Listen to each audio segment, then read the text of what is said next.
So the coronavirus, is it man-made or is it some freak of nature?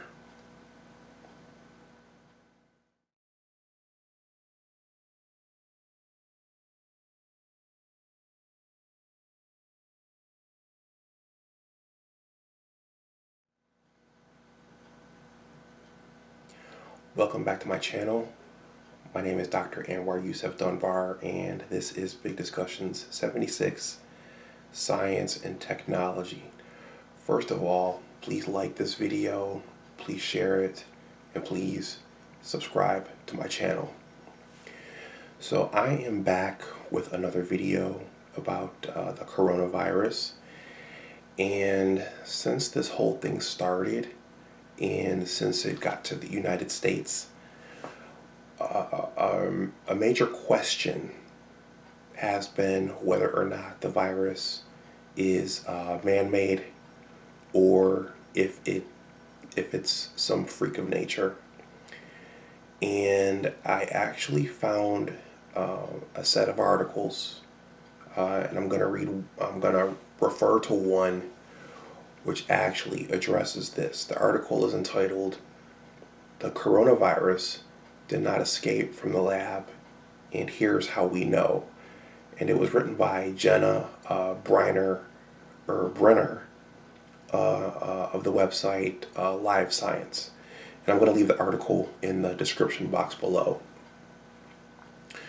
So first of all, as I always say, a major part of science is actually reading. So gathering new information, seeing what's known, and adding on to your knowledge set, and then coming up with your own ideas. So for science, reading is absolutely critical. Another critical piece to science is collaboration, and being able to admit when you've arrived at the edges of your knowledge and when you need the knowledge of others. And so, my backgrounds are in pharmacology and toxicology, and so there are limits to what I know, and sometimes I have to leverage the knowledge sets of others. And so at this point, I want to shout out Don Calypso. Don Calypso is a new subscriber, but he's someone that I've known of for a while in the YouTube space, or should I say the YouTube spaces. I believe he's a medical doctor, so he has medical and clinical training, and medical doctors are scientists as well, who specialize in treating disease and sickness. And in one of my previous videos about the coronavirus, one of my most loyal subscribers, Miss Burdine, asked me, how do viruses mutate? And I think I might have said that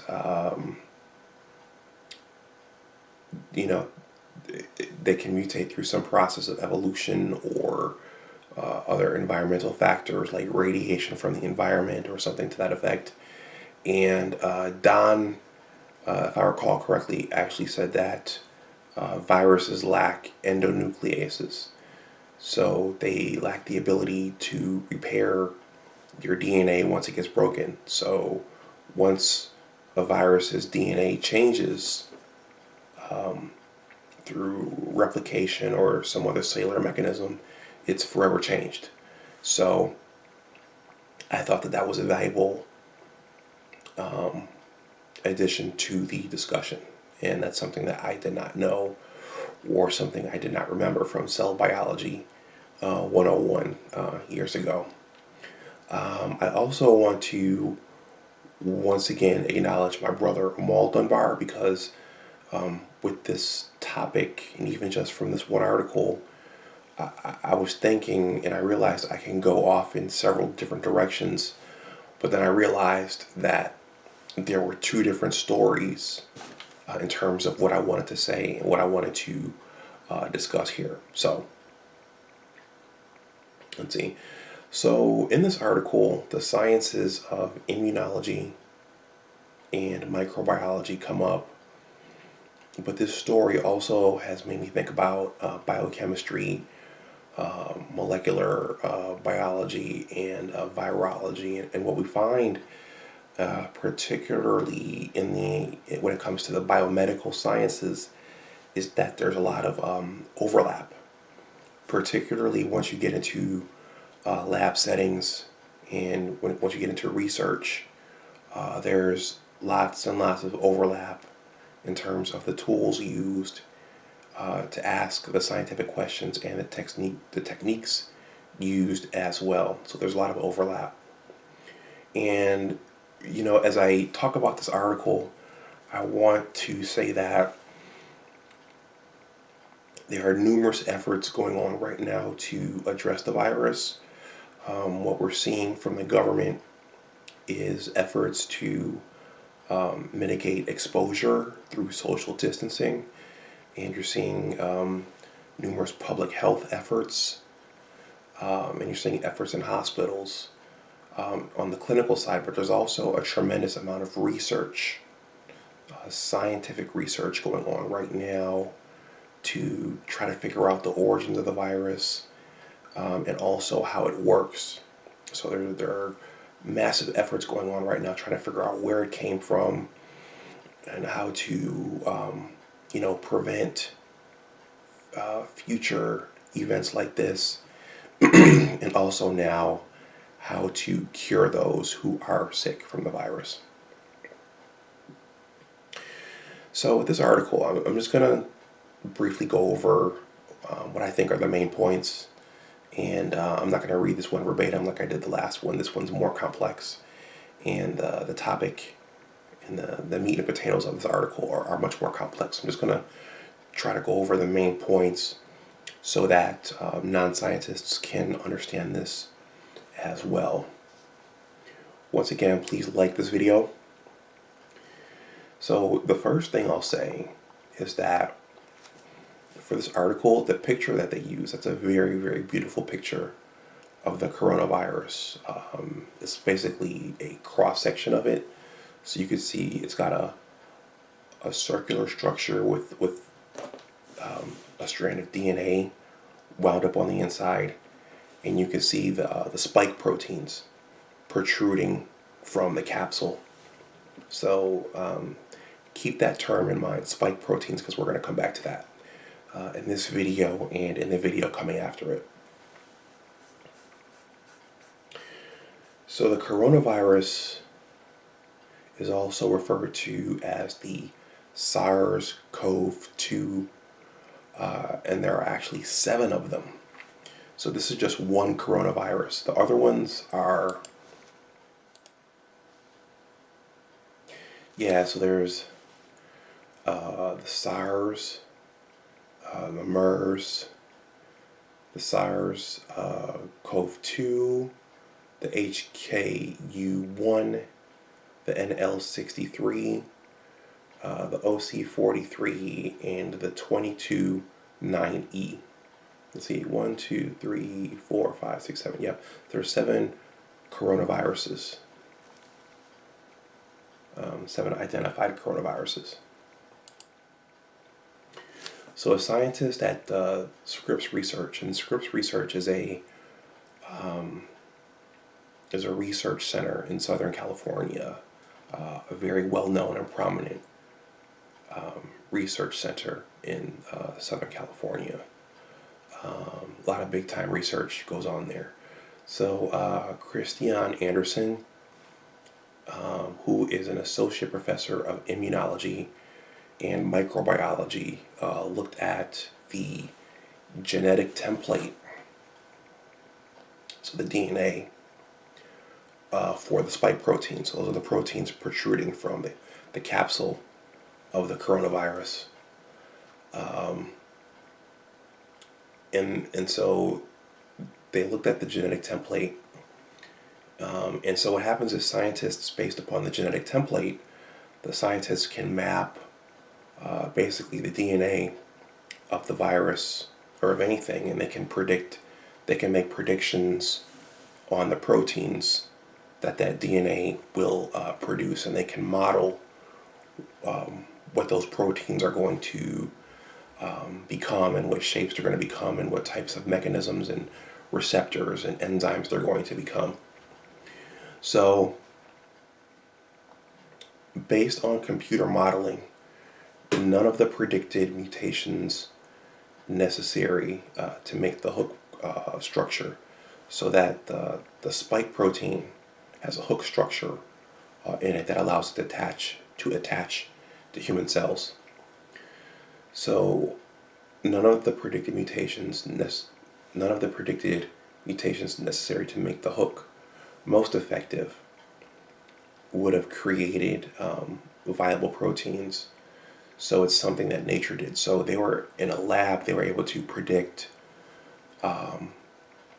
based upon the genetic template of the spike protein, they were able to predict mutations that would create an effective hook that would allow the virus to attach to human cells. And those predictions, none of those predictions worked. It would have been impossible for a human to scientifically engineer the proper hook protein to do what the current virus is doing. So it's something that nature created because none of the models were successful.